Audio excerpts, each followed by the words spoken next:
Hi everyone, on Windows 10, the process to install cumulative updates can sometimes cause problems. For example, updates could fail to install due to file corruption, compatibility, or unknown bugs. Whatever the reason it might be, if you have problems installing an update or users are reporting issues with a particular rollout, you can delete pending updates to download the package again or skip the update entirely.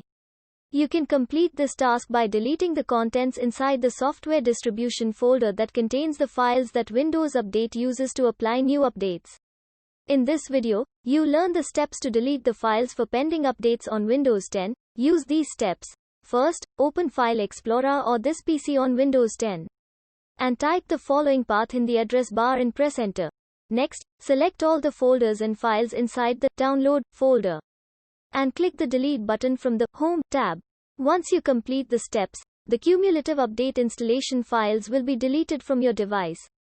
If you're watching my video for the first time, please make sure to grab the subscribe button to get the thumbs up and turn on your notifications, so you never miss an update. See you in the next video.